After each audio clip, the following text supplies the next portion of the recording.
All right, let's go. Whoa, synchronized. And you know why it's synchronized? Because we were on the big 2-0, baby. Woo! Welcome to episode 20 of the Save Point Podcast. Might not seem it, and I didn't say this to these guys beforehand. This is a momentum episode. Momentum. We're going fast. Momentous.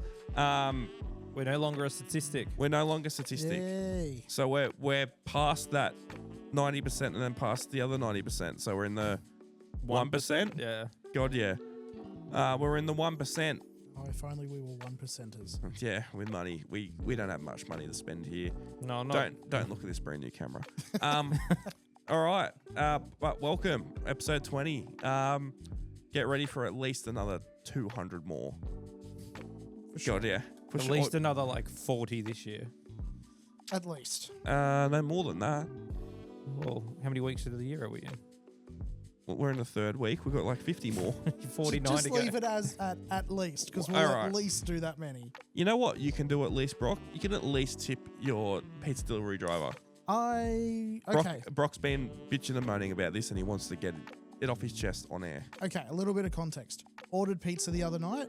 Shock. And as is the norm for...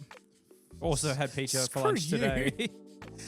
You had pizza for lunch. I did, but I ordered pizza the other day as well. Anyway, was through Domino's. I don't know about many of the other pizza places or any other places that deliver, but as part of the order, they ask you, how much would you like to tip your delivery expert? And as a matter of principle, I put 0 because I do not believe in pre-tipping. I will tip someone. If I order pizza and you get there within 15 minutes, sure. If everything's there, I might give you a tip. Depends on, presentation and how nice they are when they walk up to the door. If they walk up and just throw it to me, they're not getting a tip. Do you have cash to tip people, or do you? I was just tip about to say, digitally? do you know why it is got that on there? Because of the prevalence of people not using cash anymore. I get that. Yes. I still have cash in my wallet. Not a huge amount, but Shock, enough that I the can 60-year-old man carries cash. Screw you as well. Anyway, it annoys me that they do this now, because if I've pre-tipped them and then, like, for example, if I'd pre-tipped this time, it took almost 55 so minutes for it to get there. Like, it was a long wait for the pizza. And also, you live in the sticks. Well, yeah, but the place I order from is only like 10 minutes down the road. I just didn't want to go outside because it was pissing rain. He's not too much in the sticks. Oh, I mean, depends on Domino's you talk, which one you're going to. No, I mean, like, even the closest one too. Yeah. Yeah. Is that in the is it in the main drag of town? No, not main town. The one closest to me. Oh, okay. Okay, I was thinking if it came from the main drag one, that would make more sense. But Still, he's not too far from I'm that. ordering from the one that is closer to me. yeah, Like, I've had them ride the bike to me before. that's what happens in our place. So, But this guy, he drove. Anyway, if he'd been there within 15 minutes, he got there in the rain, I probably would have gotten a tip. As it was, he forgot one of the garlic breads and was, 55 minutes waiting. I was like, I'm really glad I'm stuck to no tipping. Like, he did the job. He was very nice, but he gets paid a living wage. So fuck you 15-year-old delivery driver. Yeah, go home and do some homework. Honestly, kill yourself. That's what Brock says. Not my words, No. Brock. This is from Brock's mouth. tell your manager to pick up their act because they're letting you down. He's taken a page out of our book from last episode. He's bullying. Well, how often do you guys tip? Never. Depends. I live in Australia. Yeah. Also, I'm not tipping Domino's. We have got Domino's delivered here. Too many times. The Domino's from our house is like 50 meters. We get it delivered. It costs us nothing because they can literally walk here in 45 seconds. Yep. Yeah. But I'm not walking 45 seconds No. there to get it. Especially when there's been pissing down rain. It's like, nah, you're coming to get it. Or we're not. You're delivering it. We're not getting it from your place. No, absolutely not. I would believe in tipping if it's like they've done a good job, they've gone above and beyond, they haven't forgotten one of the garlic breads, whatever. But I'm not pre-tipping. No. I'm anti-tip. Completely. Yeah. It's definitely not. It's yeah. Look, I'm with you. It's definitely not part of like Australian culture. No, I mean it's Because barely anything here that deserves a tip. No, I've done many years in hospitality, and there's been one place we've had a we've done tips, and it's at the counter, just like when you're paying at the till, there's Yeah. a change the thing. tip jar. Yeah. And we split it up. We did it like every 3 months, and there'd be maybe like $30-40 out of it. And that's the other problem I have with pre-tipping like that is I don't know how much of a cut Domino's is then taking off the top of that as well.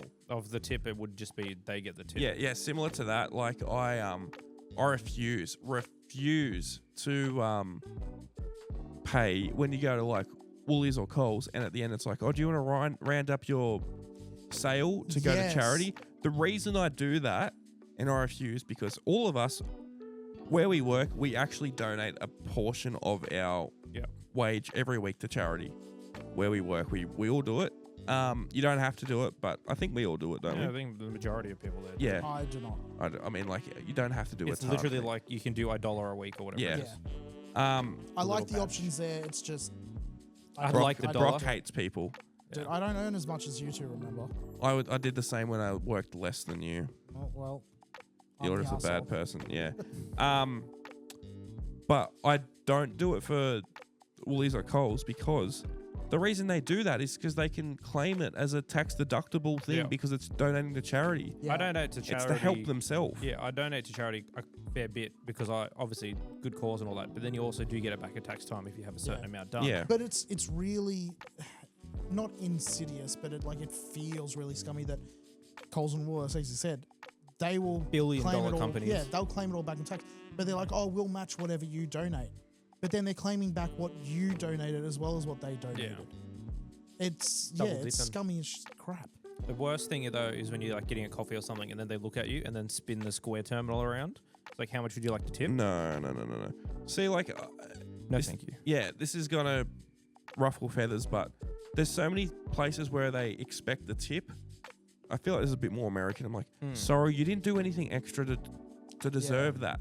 I agree that in America they are not paid enough. It's ridiculous. They live off 100%. tips, which is ridiculous. That's We a tip thing. whenever I go to America or like with mum and that. We tip ridiculously well because like they're literally on like $5 an hour, and like they put in Less than that a lot of the time. they put in so much effort to make it enjoyable. Yes. And it's Yeah, like when it's something like that, sure. and it's like, cool. Oh, there's 7 of us. We'll give you $30 tip, and they're like, this is like the whole wage for the night. This is ridiculous. Yeah, There's 7 of us, and all the food was perfect. You're getting $30.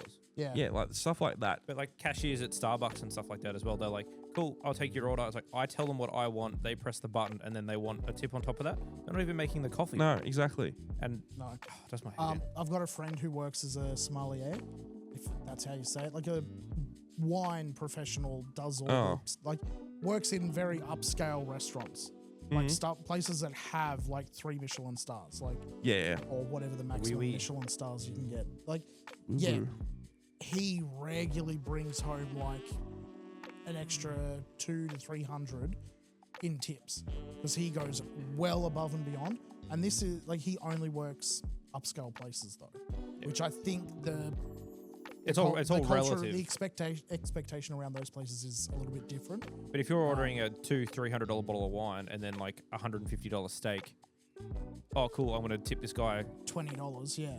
That's nothing. But if you're ordering a $4 coffee and you're wanting a $3 tip, That's Doesn't that's work a out. fair See, bit different. It's percentages. I It's- remember. Do you guys remember the streamer Etika? I know them. He was a yeah, so do I. He was a Nintendo streamer, super energetic guy. He ended up killing himself a while ago, like probably about 5 years ago now. But super energetic. He was big back in the day, especially with like Smash announcements. He was always the one doing crazy reactions, things like that. Yeah, that's where. Yeah. He was probably, I never really watched him live. I watched a lot of his stuff though. And one of his biggest donators was actually a guy who was a busser at a casino. And this guy used to drop thousands of dollars on Etika all the time. And he was just like a young kid. He used to get tipped like crazy because he was a busser at a massive casino in Las Vegas. And he would be in like the high roller section and be getting thousands of dollar tips Yeah. all the time. Which And I'm it's not crazy. surprised at that. Those places are designed to just siphon money out. Yeah, I mean, So- places like that, the tipping system sort of works and it's hectic. Yeah. But it's not worth it in America. They need to get rid of it. They won't happen though. They're too ingrained in the culture. But here, I mean, every attempt they've had at like raising the minimum wage, it fails every single time. Yeah. The amount of, like, for example, in our job, how much we have to go above and beyond, bend over your back, and you get treated like shit. 73 cents commission. Yeah, I mean, we do get commission at our work. Sometimes it's appalling for what you're doing. You can sell $30,000 worth of gear and get $20. Yeah. Yeah. And then there can be certain people that luckily get to work on certain days and Rake it in, Mr. Henry. Lucky you, Jacob.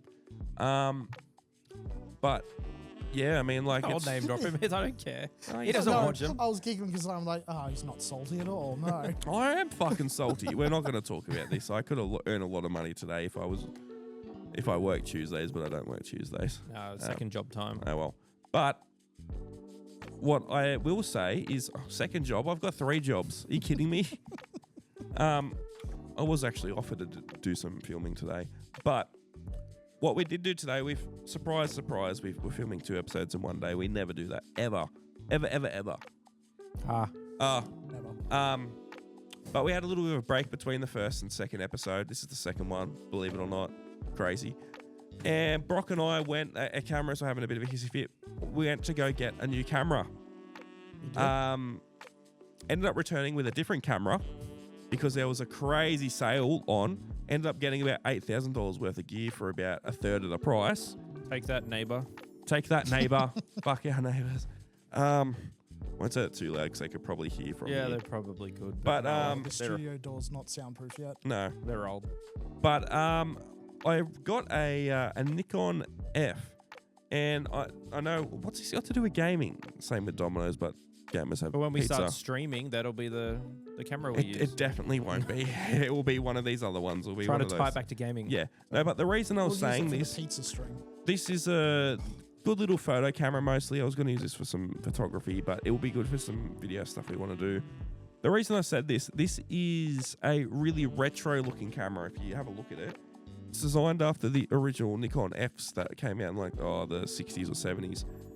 But going off this, I was talking to Brock, I was like, about how many things, especially in gaming now, Yeah. are going back retro. The one that springs to mind immediately is like special editions of Yep. like the 8-bit Do keyboard that we were Yeah, salivating bro. over the other week. If you haven't seen this, 8-bit Do is a company that specializes in sort of game peripherals and so on and so forth. They're doing a special edition keyboard and mouse that's stylized after the original Xbox colors, and it looks unreal. Even their base model ones, even which seen look this. very much. Yeah. Haven't you seen this? No. Oh no, stay there. I'll get up on the screen. Oh god, yeah. Yeah, it's Even they- their basic stuff looks very NES and SNES themed. And it's yeah, really cool. They do fight pads and everything that like That is cool. Atari Jacob got one the and- other day.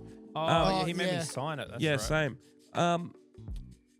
But yeah, even their base stuff looks really good, and the prices are pretty good. They're pretty reasonable. They're yeah. like 180. Another cool thing they do is they make external number pads, Oh, okay, yes, I have seen the number pad. which is cool. Like, I think this Xbox One doesn't have a number pad, but I'd like that. I think I'm going to buy one. I but- think I actually might have seen this keyboard now that I'm talking. I'm yeah. sure I showed you at work. Yeah, I think Yeah. I talked to Luke Because about I it. showed you guys this, I swear. I definitely showed Luke it, so yeah, you might have walked past and But this thing is hectic. They must say, Xbox is pretty good with their Licensing and their stuff. licensing and collaborating and stuff. But look at this thing. It's a keyboard and mouse That is very cool. yeah. inspired by the original Xbox, like transparent green color. And this thing is hectic. It's fucking hectic. It's got the Xbox logo in the corner. And because it's by 8-bit Do, like they perform really well, their peripherals. It's not just a thing you'd find on Amazon and like it just happens to have those colors with no brand. No, this is an official product done by a company that does stuff well.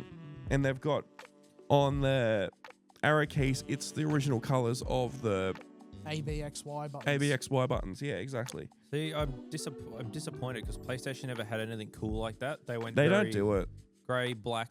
It just Oh, look, even the side buttons on the mouse are like that as well. That's Yeah. cool.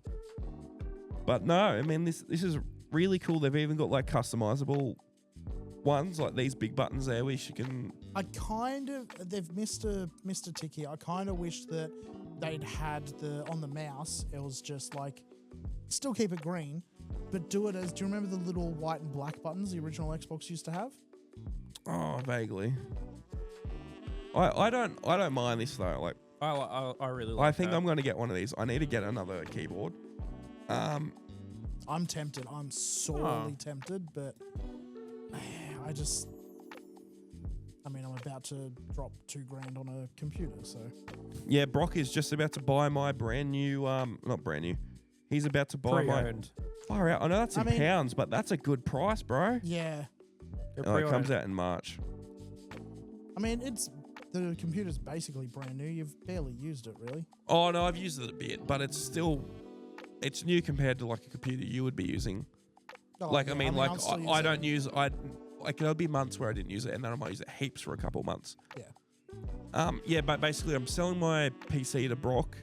We talked about in the last few episodes, I bought a ROG Ally and have fallen in love with that thing.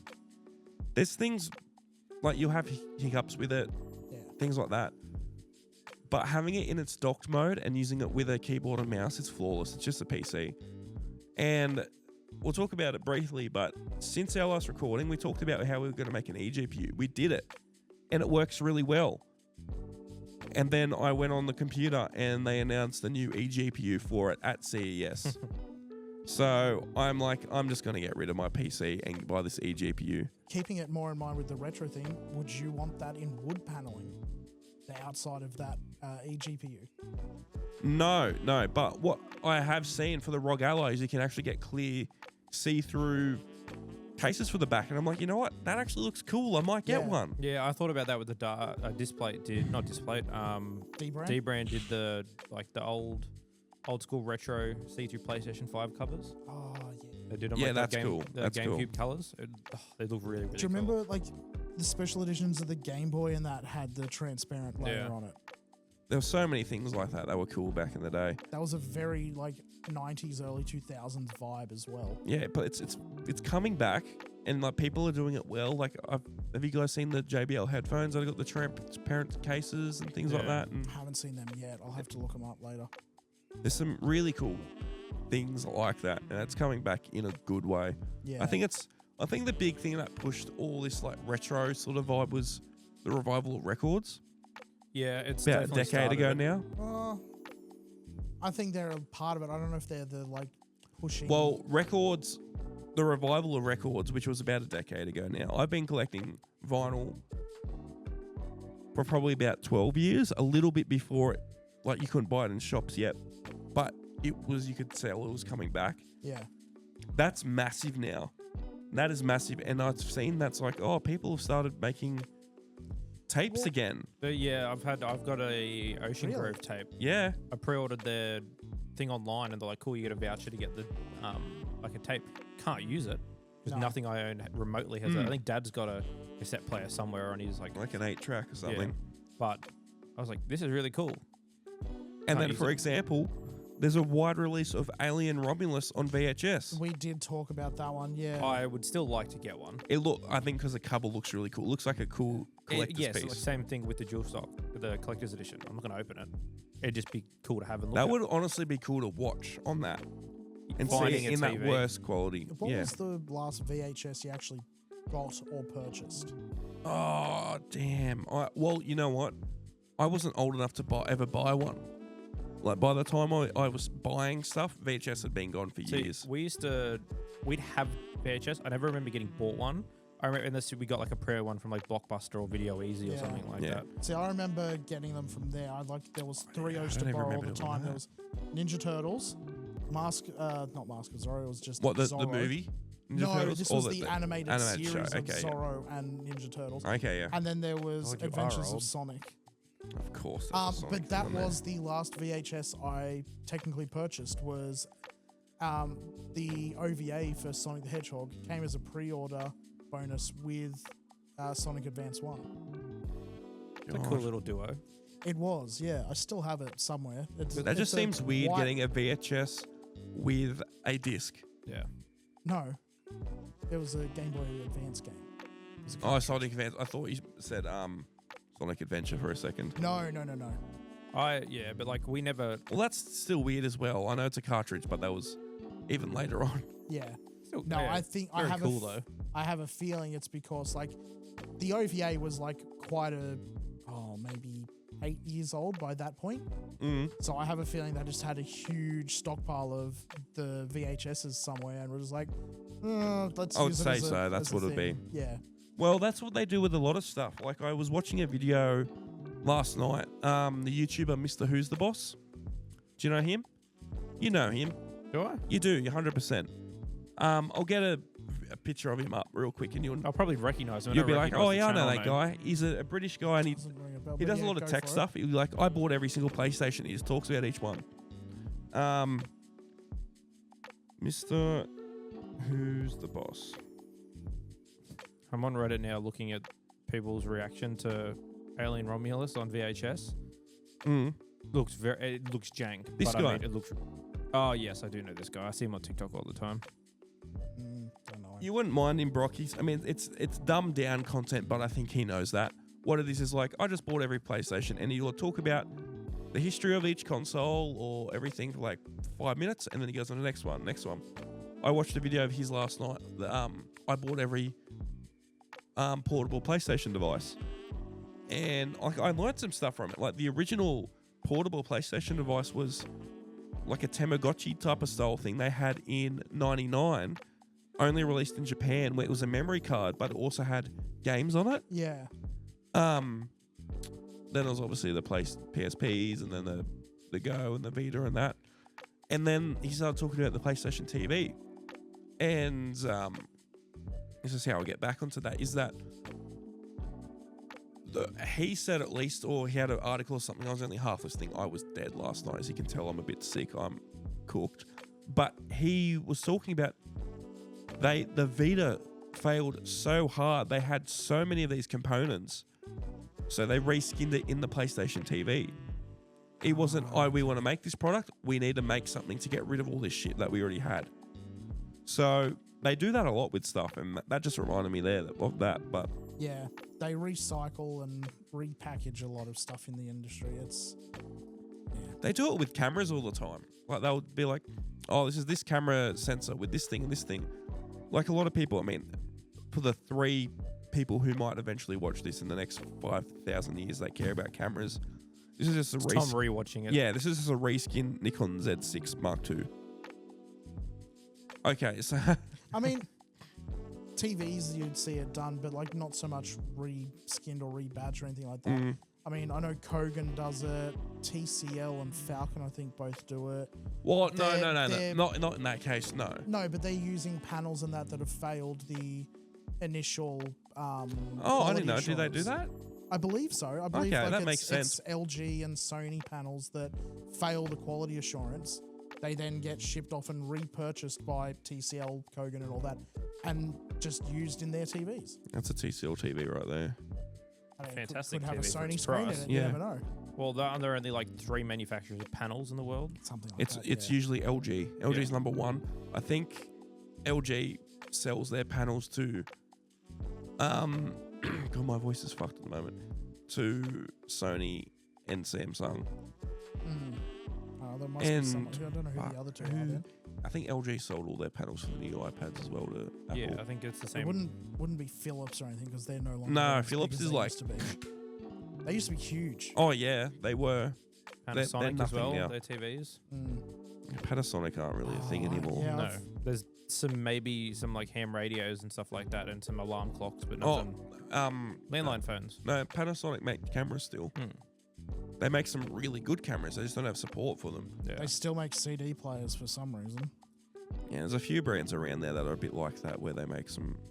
Niche stuff. Yeah, they're not like what they used to be though. Well, tying back to the retro thing and vinyl coming back, I think CDs are on the way out because like nothing. Oh, 100%. Like vinyl's now just completely done a loop and overtaken CDs. Vinyl. again. I'm not going to look this up, but I think vinyl is something crazy. It's like does like 5 to 10 times more Yeah. revenue a year than CDs. Yeah, but digital streaming services have kind of killed the Yeah, but if CD you're comparing just vinyl and CD though, you'd be able Yeah. to see the difference. Also, vinyl though, like everyone goes on about the aesthetic of it and like, oh, you get clearer set. No, you No, just no, get- no, And then no, you no, listen to okay. it through Bluetooth speakers and ruin the whole yeah, experience. as someone who has been collecting vinyl for a long time, you do not get vinyl for the sound quality. No. It is, you can get some very high quality vinyl. There's, I forget the name of it. It's never going to beat like MP3 quality though.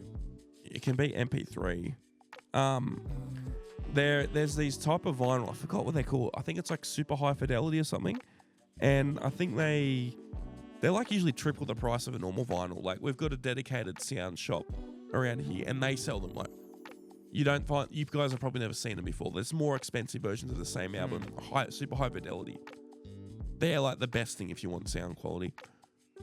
If you're collecting vinyl, it's more of a ritual and an experience.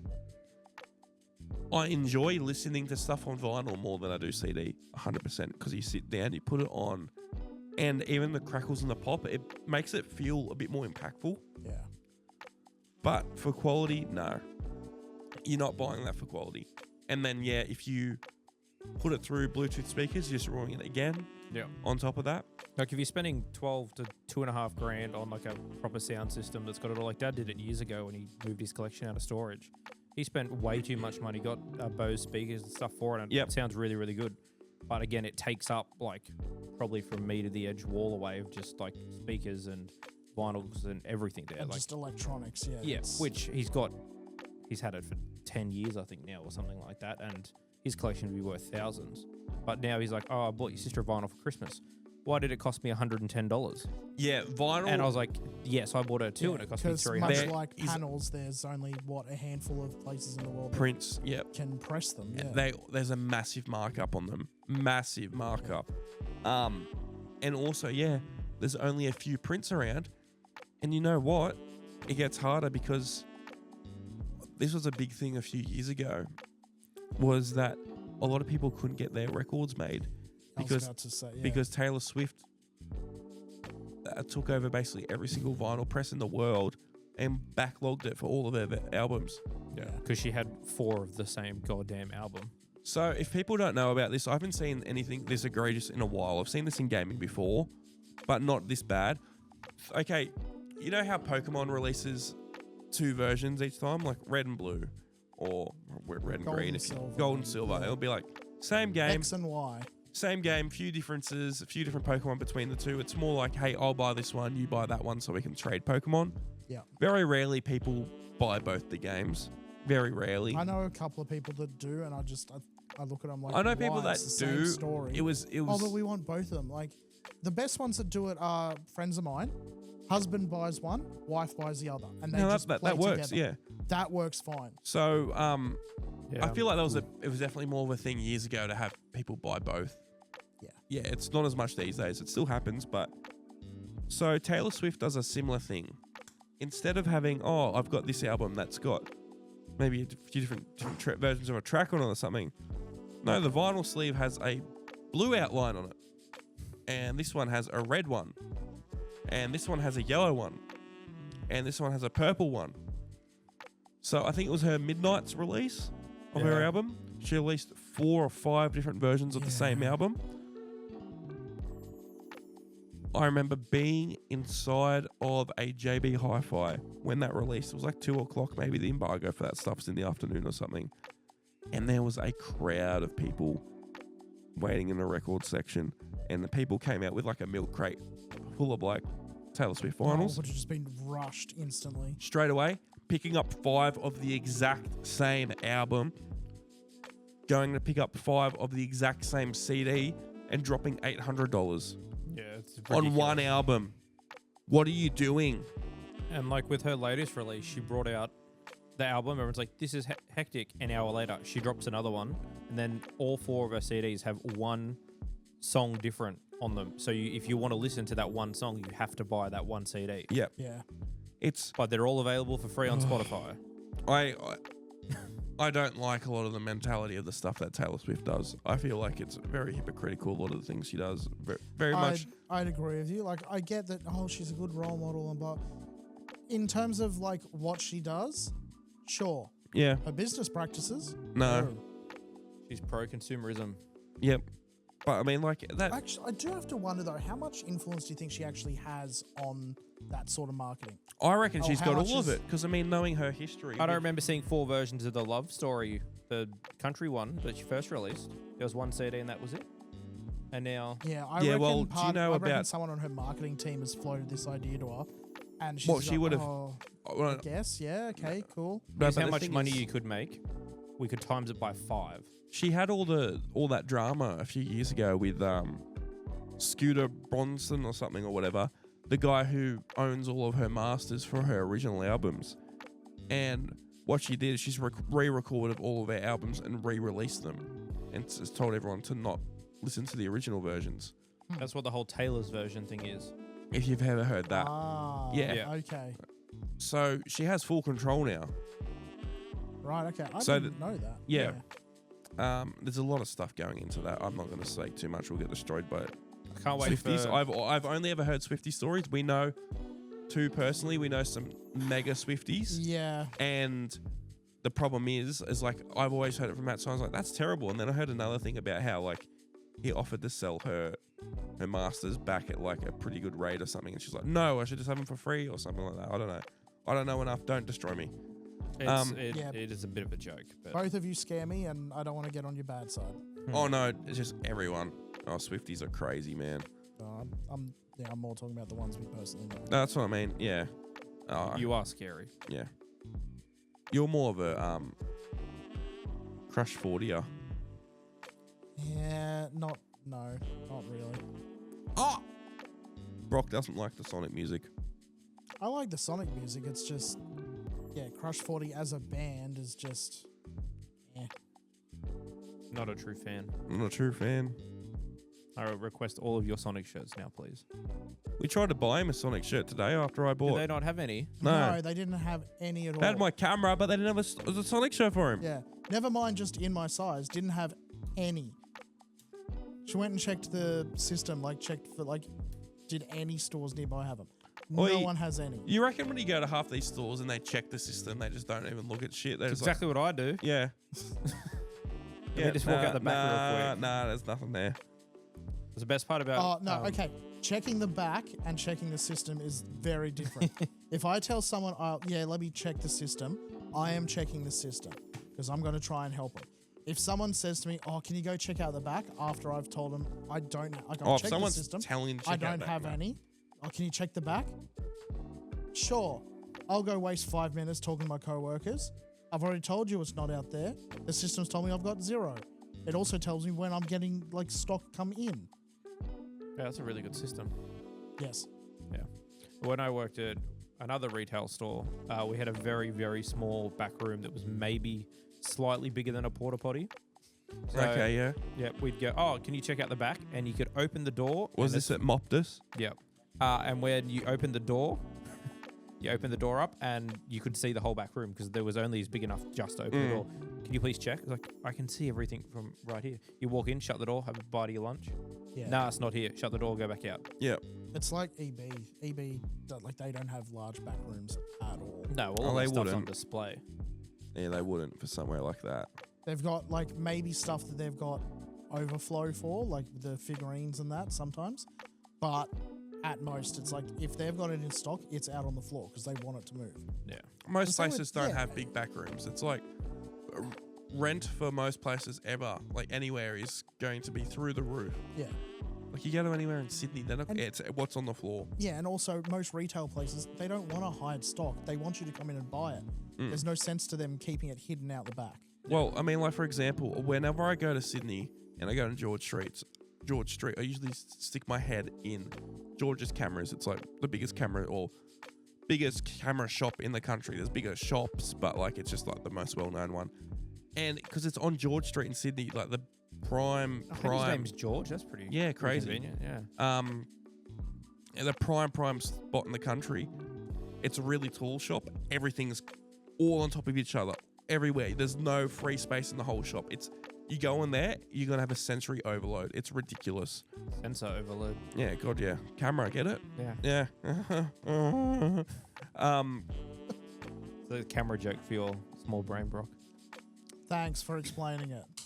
What, your small brain? Oh. Click. You know what?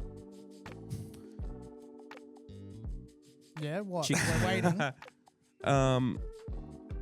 pussy. No, I was just gonna say, you're older. I'm not having a go. I know.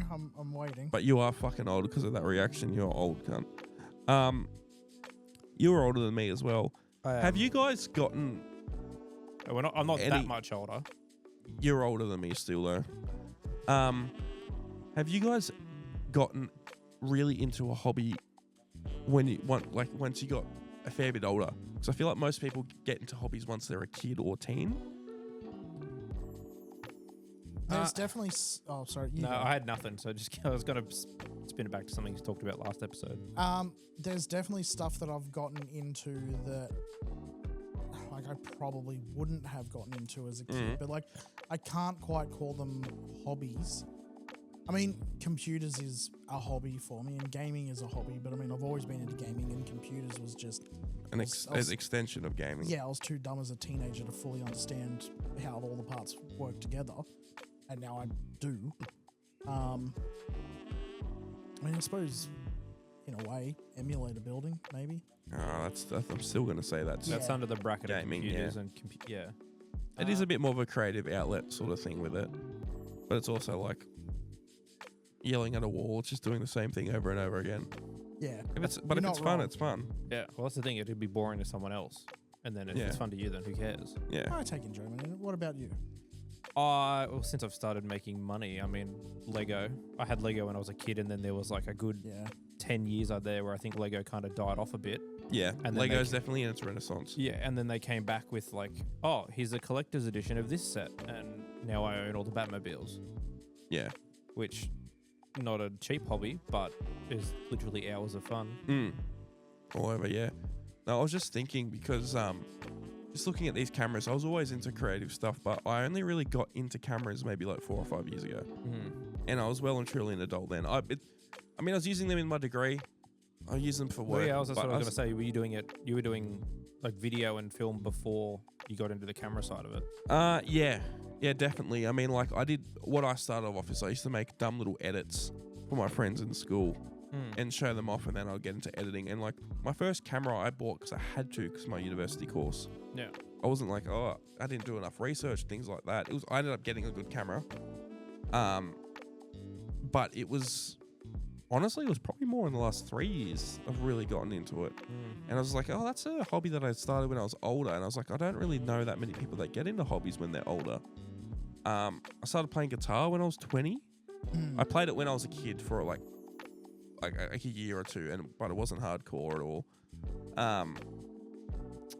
But the reason I also say this is I saw a YouTube video, the title of it and the thumbnail. I didn't watch it last night, but it got me interested because I have this thought a bit sometimes is, do you ever think you have too many hobbies? I mean, I definitely think if you focused on one thing, you did like your work and you came home and did one thing, you'd be very, very good at that one thing. Well, not even necessarily in that sense, because we've talked about this before. We know a lot of people that don't have hobbies, and it's just like, they just exist, and a lot of the time they seem very sad. Yeah, Nate Mason. But I was thinking about this the other day because I'm like, I don't have time to do most of my hobbies anymore. I barely have time to play games. Yeah. Barely. I don't play guitar as much, anywhere near as much as I used to. I used to play for an hour every day for about 4 years, and I touch it maybe once every 2 weeks now. I mean, you played it a fair bit when I moved in. It was like every 2 or 3 days I could hear the guitar going, and then it's been like maybe once a fortnight. Yeah. If that. Yeah, and even once every 2 or 3 days, that was nothing compared to what I used to be. But that's what I was thinking, is like, do you ever, I mean... A lot of stuff I picked up during lockdown that like could be called a hobby, like definitely don't have as much time as I used to then, so I've dropped some of it. But most of it was like, I mean, they'd barely be called hobbies. It was, what I find is the stuff I do as hobbies now, I have too much stuff for those hobbies. Well, that's what I just had a thought of. Sorry to cut you off. You didn't say D&D when you talked about your hobbies. Well, you've been playing that for what? How long? 20 years? 25, yeah. I mean, since I was 11, 12. So what, like 98, 97, No, like 2004, 2005. That's 20 years ago. True. But still, yeah. I mean, you're still younger when you're playing that. I mean, yeah, that is definitely a hobby. You spend a lot of time on it. I do spend a lot of time on it. Yeah. I've got a lot of stuff I need to do tomorrow as well. Yeah. I feel like that's a big thing with doing all these this podcast work I do. Is that's one of the reasons I don't touch my hobbies as much anymore, because we might film. Most of the today we've filmed. That's half it. I think you rocked up to the studio at what, 12:30 maybe? Give or take. Yeah, we didn't really start recording till 1. We went to the Normally we shops, start came earlier, back. but we had other stuff. Yeah, there was some. We had some other appointments of people coming that we couldn't get around. Future guests, perhaps. Yeah, definitely future guests. But these 2 episodes that recorded, this is probably going to be another 10 hours worth of work just to edit them and get everything sorted and uploaded and maybe do clips and everything like that. And then I do another podcast as well, some people, and stuff like that really adds up in time. And I was just thinking, I mean, it's a big thing as time goes on. You just don't have time. And I know parents used to say that all the time, like, oh, school was the best time of my life because of XYZ thing, blah, blah, blah, blah. But I think also part of it is that the hobbies you have as kids, you haven't invested as much money into it. Oh, no. You get to this point where you've invested a fair amount into your hobbies, you don't want to drop those hobbies. Well, I have a guitar. Because of that. I feel really bad. I've got expensive guitars up there. Yeah. But I feel like all the hobbies I have gotten into have been ones where I put money into it, and it might be a lot of money, but if you treat it well, you have that for decades. Yeah. If I treat these cameras well, I could legitimately have them for years, especially the glass. The lenses will last For, like yeah, half for ages. a century. Same for Lego. Like, you take care of it. It's always going to be It's there. plastic. It ain't going anywhere. No. Yeah. But I mean, computers will go out of style, but like, Yeah, but that's my stuff is technology more, sort of thing. Yeah, they age and they degrade and they're nowhere near as good as they used to be. But I enjoy tinkering with older hardware as well, seeing what the best I can get out of it is. And also because I like retro gaming, so it runs better on older hardware. D&D, like, that's, you buy the book, you have the figurines, the figurines degrade, the book and the knowledge does not. It's always there. I think D&D is probably the more impressive thing, because that's more of a social thing where you've got to keep this group of people interested in wanting to do it for that long. Particularly because I much prefer DMing than playing. So, like, I'm the one coming up with the whole campaign and they're just telling me what their characters do. I don't think I got the patience for that. No. I reckon I would for like the first night or two. What, to play or to DM? To play. Yeah, I've tried playing a few times. My old roommate, Jack, I played with him a few times, and he was his first time playing. He got really into Critical Role. Yeah. And he was getting obsessed. He was like, oh, can we please play? I really want to play, blah, blah, blah. Was really getting into it. I liked it, but I couldn't really get into it that much. Yeah. I couldn't do like the putting on a character type of thing. No, that's where I think I'd try for a bit, and then it got to a point where I'm like, just let me have my role. I don't know. It makes me cringe a bit. Certain groups, like, if you really want to role play, like, people will insist on, no, you need to do character voices. You need to be your character, blah, blah. It's like, that's not as fun. If someone wants to do a character voice, by all means do a character voice. If they want to dress up as the character, by all means dress up as the character. Has that been a more recent thing in the last 5 years, you reckon? Or has that always been a thing where it's people... For me personally, or just in the culture in general? Both. No, the roleplay thing has definitely always been there. The dressing up thing, no. I mean, like, the roleplay stuff, do you think that is, or people wanting to do that, has become a lot more prevalent in recent times? It's about the same, honestly. I was going to say, is it because of things like Critical Role, which have blown up? That's definitely put a lot more interest into the hobby. Like 100%. 100%. I shouldn't say outsiders. A lot of newbies coming into it and expecting it to be exactly like that. Well, that's what I mean. Which is a problem. Yeah. Because, I mean, much like buying new technology, people expect it to be, it's going to be like this. It's like, no. It could be like that if you have the exact right conditions. Yeah, just because you saw Critical Role do a really cool campaign doesn't mean your first one's going to be as good. It's probably going to be garbage. So you're setting the bar way too high for yourself off the rip. Yeah, your DM will make or break that as a hobby for you. Your first DM, like my first DM was great. He'd been doing it for maybe 30 years when I first played with him. And he's really creative. Understood what we would probably do as new players. He had stuff down to a T. Made it like an amazing campaign for a first time player. Yeah. Yeah, and I've majority of my experience with it has been like at the school I used to work at. That was what I'd be doing most afternoons. Was I'd pour all the dice out and the kids would tell me what the characters were doing and I'd narrate it all and so on and so forth. And most of them are still playing to this day. And then my other groups are just friends and co-workers and whoever else I happen to have nearby that was interested. Yeah, because I think it's funny. D&D is a big part of your life, but we actually don't hear you say much about it. It's one of those background things where I'll have 100 different ideas for the campaigns I'm running currently.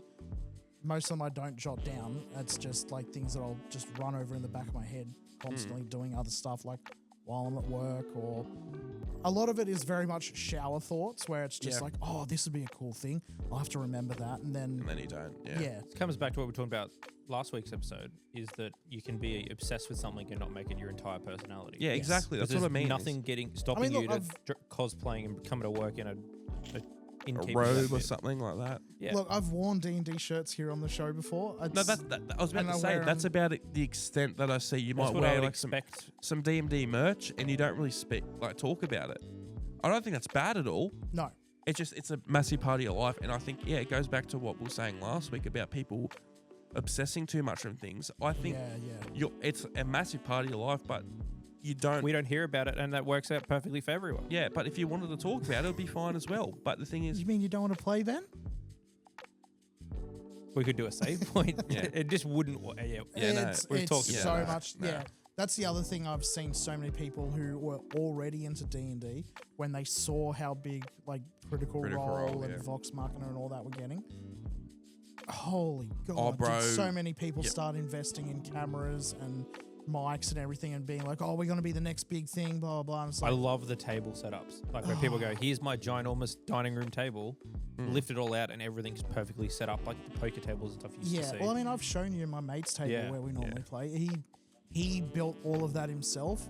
Yeah. It's very cool. But I know exactly what you're saying. There's a big saturation in the market of people wanting to. We can't talk much. We have a fucking gaming podcast, one of the most saturated things in the world. To be fair, not to toot our own horn too much, we have a much more professional setup than one of the biggest gaming podcasts in America. Yeah, no, but some of the biggest podcasts in general, where we have a good setup. We say it too much. The gear here is worth more than a few cars. Yeah. Currently worth more than my car. Yeah, it's definitely worth more than my car. Definitely mine, yeah. I think I've got the worst one out of the lot of us. There was a big blow up of look, it's our group when we're going to do our D&D. It's so cool, and putting it up online, and it's I remember there was that clip that always popped up of the people doing weird voices or something, and that's a few of them. No, I remember seeing it come back a lot when there was that one episode of Big Bang Theory, and Howard does the voices, and he does all the really, really good ones. Everything you saw after that was people trying to add on different celebrity voices into it and trying to make it. The other thing that really blew it up a fair bit after Big Bang was Stranger Things. Yeah. Oh yeah, 100%. It was cool to play D&D then. Yeah, it was, even though the nerds were playing it. It wasn't. But you mean you didn't have that really cool T-shirt everyone had? No, I didn't. But yeah, no, it definitely was, a big fad that happened. Same as podcasting in general. I mean, we're doing this now. I think we have a lot more genuine intentions with this compared to most people. We've talked about this before, but the reason that we started doing this was because Brock and I, this was before we even knew Ben, Brock and I would actively stand in the car park of our work once we were done and chat for like 2 hours about games and things like that. I mean, you say on the actively, regular. It's a bit hard to do it passively. Yeah, but no, like I mean, like actively, like regularly. Yes, We'd be doing it at least like 2 or 3 times a month, Oh, it's more than that. Like I'd say at least twice a week. Some points. depending, like Thursdays and Sundays and stuff. Yeah. Yeah. But like we used to do it a lot, and we still do to an extent. And we're like, you know what? I said this for ages. Like, Brock, I have that much camera gear from my business. Why don't we just do a podcast? And I was usually the naysay being Yeah. like, it's a saturated thing. Like, Yeah. what have we got that's going to be different to everyone else on the market? Which A it's huge collection of Sonic shirts. Which is true to an extent. Like, we're not anything super crazy, but I'm also happy to an extent with the amount of success we've had so far, even with some of our stuff. It's done far better than I. Look, We've got a you long all way to have go. that dream of just like, oh, we're going to hit it big. Like, I want one free game, and I've got the one free game. We actually, we have got free stuff already from this thing. no, you two do. Yeah, Well, we're the ones who will play it. yeah. I'd play it. You would be able to do it now because you have an epic computer. I mean, I would have been able to play it on the Nah. one I already had. But You'd be anyway, able to do it on the 3080. Yeah, it's a saturated market, and you need something to differentiate yourself from everyone else. Well, we've got a few ideas coming up. We've got a few plans of doing some stuff that should be good. Yes. I think we'll pump out some more clips and that because it's always about online for a lot of this stuff. But I don't know how we got into our origin story. We were talking about hobbies. Oh yeah, the hobbies. I mean, can you imagine if there was like, I'm sure there is, but like podcasts about just guitar playing in general. Like, There is. I know plenty of musicians have podcasts where they talk Yeah, about there's their, like, the stuff they've gone through and how they wrote certain songs and that. Well, But isn't there a podcast with the Always Sunny people? They just go through different episodes and just talk about it. There is so many podcasts Yeah. out there. There really is. The Sunny one's good. I haven't listened to it in ages. Because they just go through episodes at a time, and like there's people who do like old Nickelodeon shows that do the same thing. there's Well, a that's why. Sorry to cut you off. That's why Joe Rogan's so big Yeah, because he's interviewing people that people want to hear about. and he does people he finds interesting. So he goes, "You got a cool idea? Let's talk about that." And then it's 3 hours later, and you're like, "That was actually really informative." Like there'll be episodes where I'm like, yeah, I'm definitely listening to that. It's like, oh, they're talking to this person. I've never heard them talk about anything ever. Yeah, Why not? that there'll be first thing ones I like- did was the Neil deGrasse Tyson ones. Yeah, I know a lot of Yeah. people They're did that. very yeah. interesting. I mean, of the ones that I like, oh wow, what was that? The ones that I regularly listen to. I mean, there's a couple of D&D ones. There's a few just like talky ones where it's Yeah. just people chatting the shit. But one of the D&D ones is rather than like a D&D live play podcast, it's a bunch of people, like both players and DMs, talking about different techniques and different, not equipment, but different media and whatnot out there that revolves around D&D. Like they'll talk about the tropes and stuff that, common tropes that D&D players or DMs will fall into, where it's like, cool, you've written into a corner and you just have an NPC come in and sort of railroad the party to the next sort of bit. It's actually really informative. I find that it's not as engaging as the live play though. It's informative for sure. But And it could also be an article on Reddit or Wikipedia or something where you go, "These are really cool. Don't do this thing." maybe, I don't know. I think like reading something like that would be more. Yeah, but if I it's tend as a to wander. directed audience, then that if they might Yeah. find it interesting. But if it's just I want to listen to D&D and then they stumble onto that, probably not going to be the best experience for them. Yeah. Nah, just weird. I mean, like, if we're going off ones that I recommend or listen to, my most long time, I'm definitely going to be one of those guys. I'm a podcast hipster. I've been listening to podcast well before it was like most people didn't know what they were. That's not a claim to fame. If anything, that makes me more of a loser. I used to listen to the Hamish and Andy podcast Yeah, a lot. I had that on my iPod. Back when they were on the radio years ago, like from 2006 or 7, they used to put all their shows up on and listen to it, and that was good. I listened to that as like a young kid. Because we weren't up when they started doing the radio, so it's like, Yeah. I can go back and listen to to it, those. yeah. And now every radio show does the exact That's same the exact same thing, yeah. The biggest one, not biggest one, but the one I've been listening to longest time is the Mega 64 podcast. That's been going. That's like one of the original ones. It's been going since 2006. They've been doing that weekly. Not a podcast, but same idea is there's a YouTuber I watch. His name's Rick Beato. He's an older guy, and he is like in the music industry, and he's got his own studio, and he does dissections of songs. But he also does a lot of interviews with really, like, it was nowhere near as big, but now, like, really famous artists. And they're just like, oh, Rick Beato's interviewing Sting. Okay. It's Kirk Hammett from Metallica. It's Brian May from Queen or something. They just come to his studio in, like, Rhode Island or wherever. That's pretty cool. And they just chat, and it'll be like, oh, he might ask. It's very, like, he's very punctual. He used to work at, like, the biggest, like, what's the biggest music school in America? I forget the name of it, but you would have heard the name before. It's like Probably. a Harvard, Yale type of thing. Yeah. He used to work there for years, and then was a record producer, all this stuff. So he's very punctual, and he'd ask the really intricate technical things, but he's also very much just a normal guy. So be like, oh, you know that part from this thing? Like, blah, blah, blah, and get, like, really genuine conversations out of it. You know, like when you see, like, developers getting interviewed, and the interviewer is just, like, very Clear cut. stern. Yeah, and it's like, why don't you ask him about this thing in this game that everyone wants to know about? Or stuff like that, and they never touch it. He would very much do stuff like that. Yeah. And he's really resonated with people. He's got, like, millions of subs now, and That's pretty got cool. a really good channel. He does some good stuff. There's heaps of podcasts out there. I'm probably forgetting so many. Well, any that you've subscribed to for a long Oh, time? Oh, I know what you're going to say. Yeah, the Basement Yard. I've been watching him on YouTube since like 2011, whenever he started posting videos, and then I think they started the podcast in like 2019. I want to say something like that. It's a more recent one, isn't it? Yeah. By But it recent, was- still 6 years. Yeah, but I mean, he had another co-host for like the first like 60 episodes, and then they got Frank in, and now they're doing like live shows, and they've traveled all over America and did the whole thing live. Which I want. If they come to Australia, that'd be hectic. Oh, yeah. Because their whole podcast is nothing. It's just them going, "How are you?" and then it's chaos for an hour, and then they go, "Cool, we're done." Yeah. And I mean, it's been going on. They've got a Patreon that's ridiculously popular as well. There's like 60,000 patrons or something each month, Bad. That's great. and they do like 3 episodes a week.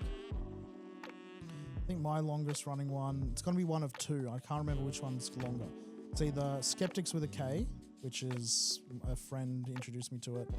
A group of British guys, they just like go and investigate pseudoscience and talk about stuff that used to be in, you know, those 101 facts you wouldn't believe about, you know, some weird subject, and they just go through and like, how much of this is actually true, and More detailed Watch Mojo video. yeah, pretty much. The other one would have been the Gymquisition. Oh, yeah. Yeah, done by Stephanie Sterling and Laura K. Dale. For people I can't who remember her name. might not know, they might recognize their dead name, if you want to quickly say that, not in a disrespectful way, just to actually put up. Used to be known as James Stephanie Sterling, is now Jim Sterling. Jim, yeah. Like I had always heard that name around for years. I didn't know who it was till years ago. They were very, very big in the, not in the industry itself, but like in the journalist side of the industry. Yeah, in like the early Known- 2010s. Known pretty much for calling out, not problematic behaviors, but like calling out developer stupidity. Yeah. They had a huge back and forth with Randy Pitchford of Gearbox. Oh, who hasn't? Yeah. I recognise but no, this now person. they are. Yes. Yeah, That's what I was going to They say. are Yeah. Stephanie Sterling now, still doing the Gymquisition, but it is like they're now doing a wrestling podcast as well. They're a big wrestler. English-American freelance video game journalist, critic, YouTuber, and professional wrestler. Yeah. Recently sued for $10 million.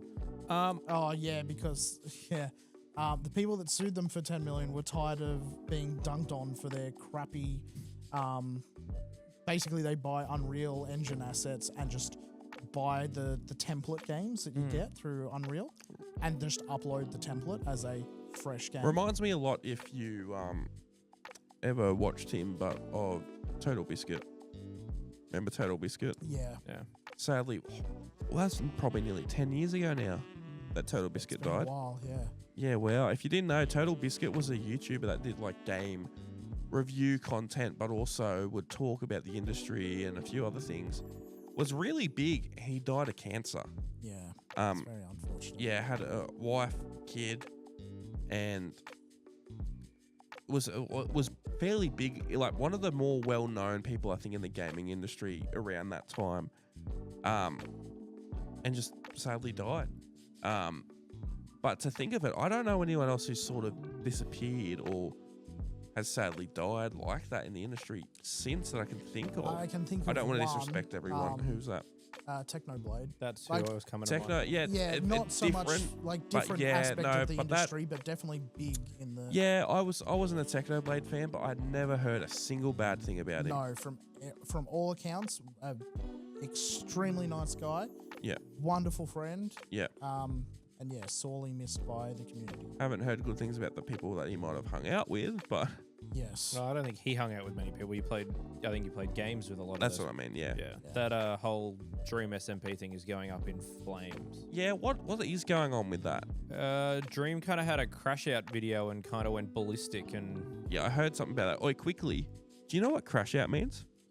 I mean, I'm assuming it's like a big rage info dump sort of thing. No, it just means like what was I going to say? Crashing out is just like having an episode, or like freaking out, or like going crazy, sort of. Like it's just one of the new words I kept seeing people say months ago, and I was like, oh, I get it. But yeah, keep going.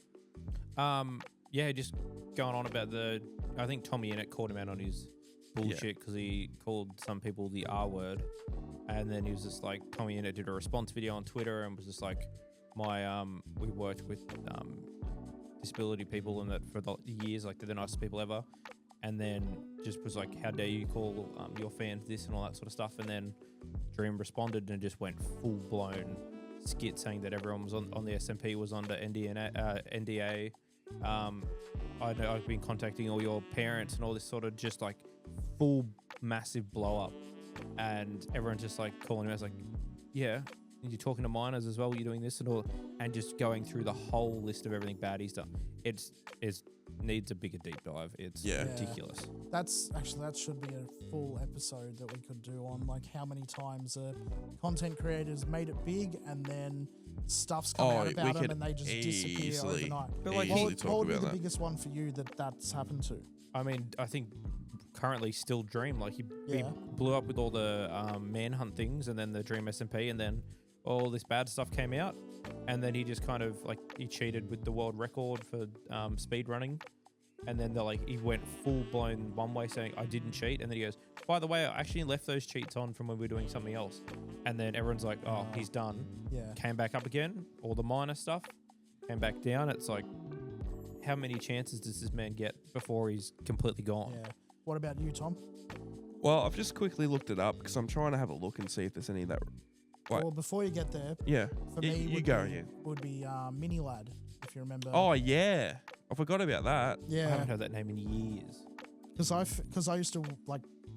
Oh yeah, that's another one. I used to watch what one? Most of the top one. Oh yeah. Yeah. Okay. No, we'll get to that go. one. Yeah. Should we just leave that for another episode? No, I want to talk about some of this now. That's a big one though. No, I reckon we talk about this now because there is so much we can get another episode out of it. Finish off my little context. That's what I mean. Yeah. Used to watch a lot of like Vanos's content. Don't much watch it anymore. But also haven't heard that name in a very long time. But from there Still was massive. watching stuff like watch some H2O stuff, watch some Terrorizer.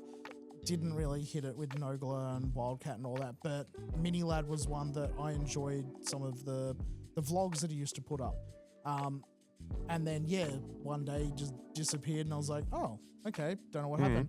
And then about 2 weeks later, started seeing stuff come up from Nogla and I think it was Terrorizer saying basically like skirting around the issue. I was like, what the hell happened? Looked it up and I was like, oh dear, okay.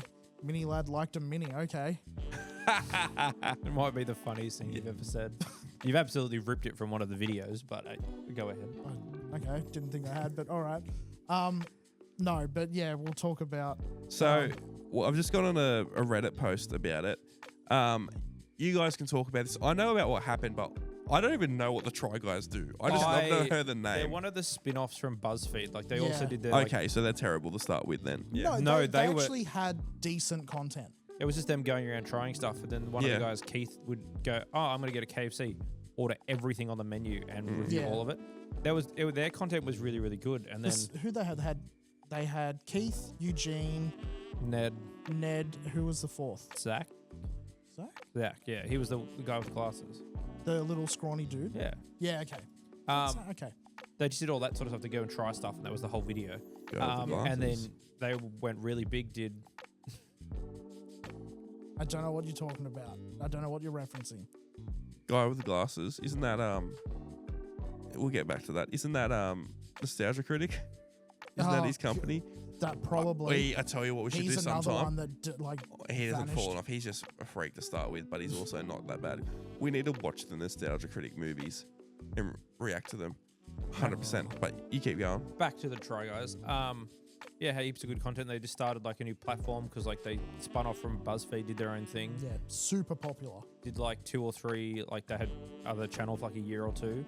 And then it came out that who had been with his wife and his whole personality is, I love my wife. Boy. Yeah. Love my wife. I'd do anything. Well, we got 2 kids, all this sort of stuff. Cheated on her with one of the employees they had hired to run the company with them. Yeah, I heard about that, yeah. And yeah, just had to they completely sacked him from videos. They're like, they removed him, didn't they? Yeah, they're like, all the editing is going to be all over the place, but we got to get him out. And there's just like whole videos they filmed with him, and it's just like rule of thirds gone to the wayside. Yeah. It's just all of them cut off, and it's funny. Oh, let's cut to see what, and then it just cuts back exactly where they did handled it well, but they were just like, pull your fucking head in. What are you doing? Yeah, your whole personality is your wife, and I think they're still together, but he has been kind of shunned by literally everyone. Yeah. Twitter had a field day with it when it happened. Yeah. And oh god, it was entertaining. I don't watch it much anymore because now they've kind of branched. I think Eugene left and a bunch of they were like, well, we can't do this with 3 or with 2 people, so everything I'd seen was like, I think Keith's gone back to BuzzFeed. Well, not that that's really a thing much anymore either, but he's got his own. I know I've seen Keith still around. They still do it. I haven't really seen him at all. They still do it, but now there's like 5 other people in the group, so then they're kind of doing what Smosh does and have like the main people in, and they've got other people that come in and do videos and just do all that stuff. Yeah, but it's all through their own website and streaming stuff now. They don't do it through YouTube. I don't think. Well, just on this part of the page, I was for years a massive Rooster Teeth fan. Massive Rooster Teeth fan, and also. Back in the day, you might have been a fan back in the day. Did you watch any of the Machinima stuff?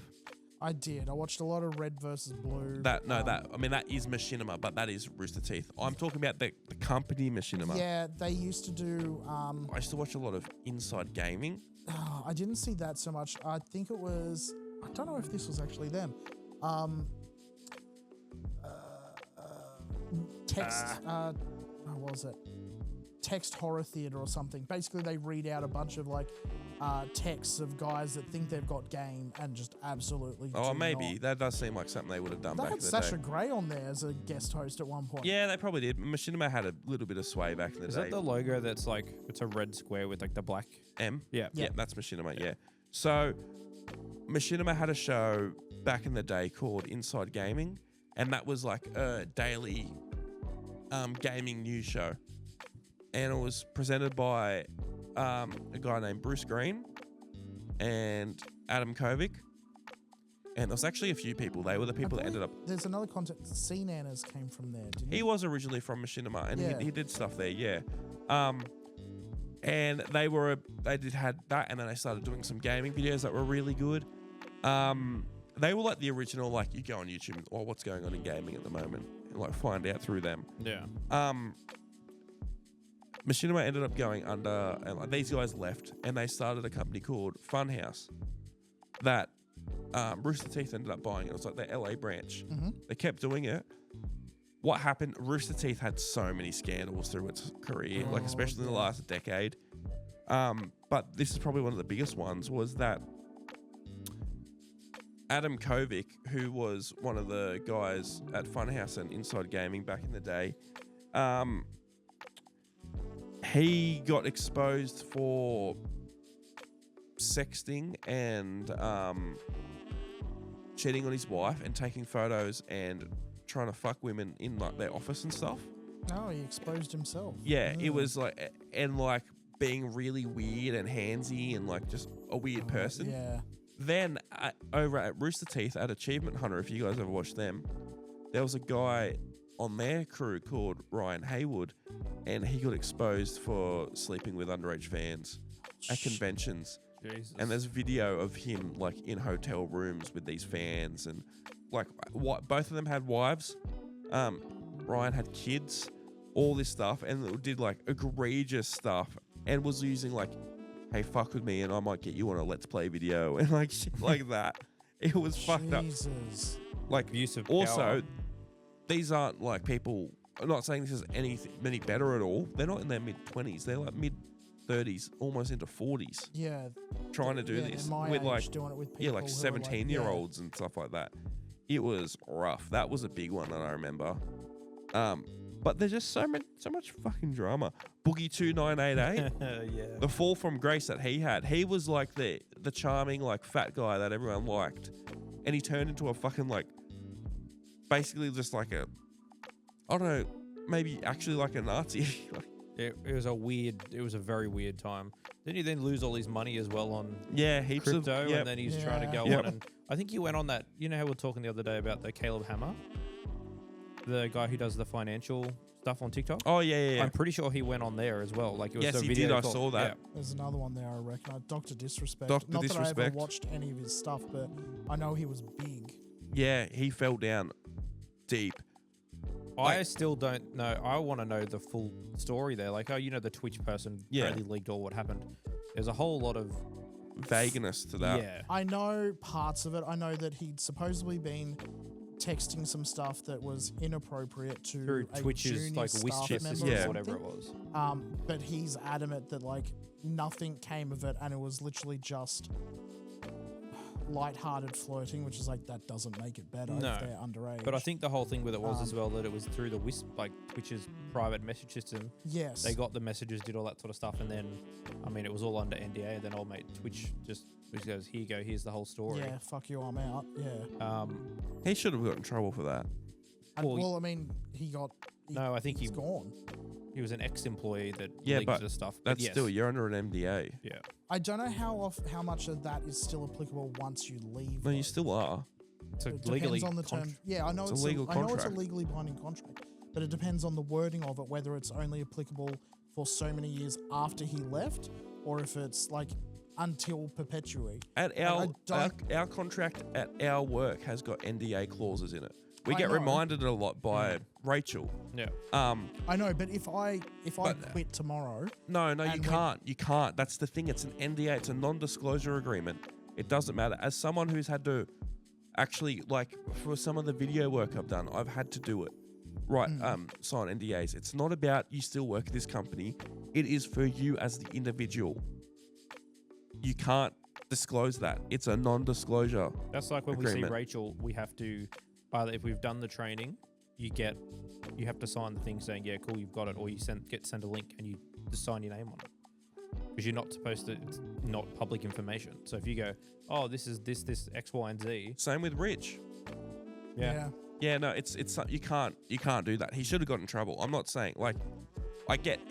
To me, it seems like a bit more of like a vendetta. I didn't like this guy. I'm just gonna fuck him over type of thing. I'm not on Dr. Disrespect's side at all.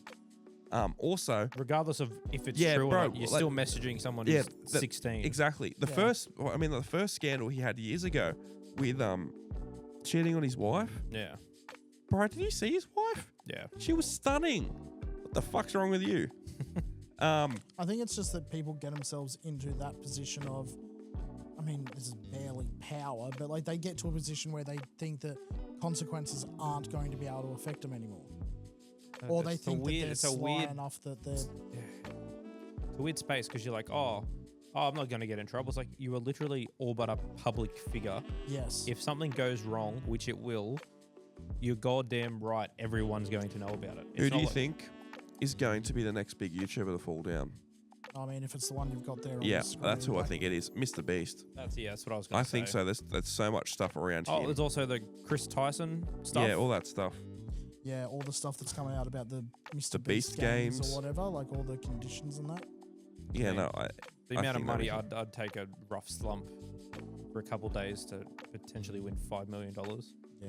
Oh, bro, what about that clip of the person on the Beast games? Or the video before, turn out to see if you'd get through to the Beast games? Oh, the 2,000 people or whatever it was.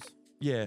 So there was a video, or it might have been a Beast games one where it's like, if any of you leave this circle, you got to stay in this circle and you got to stay in there for 30 minutes. But if any of you leave, if someone leaves, they get to keep 50 grand. But if none of you leave, you get to go into the Beast games or whatever. It was something like that. Yeah, I know. Yeah. They're all on the platform. All on the platform, yeah. And it was a big amount of money, but they're all like, everyone's like, no, we won't do it. We're going to go into the games, blah, blah, blah. Because you always get X amount of money for just going into it or something. Yeah, because I think if she stepped off. So what happened was, let me tell him, shut up. And he's like, okay, once this timer starts, step off and we'll give you the money. This chick just steps up straight away and it's like, the timer hasn't started. You just disqualified 50 people and didn't win any money. And this chick, I bet you, like, when I saw this, I was like, oh, bro, she's going to get bullied into killing herself. Like everyone there wanted to kill her. I'm like, online, it's going to get death threats and that. And actually, going off of that, did you see the video recently of the guy pulling up to the Starbucks or the coffee shop in his car? No. I mean, I see a lot of videos of people. Finish the story first. So I just want to see if you'd seen it. There was this was it.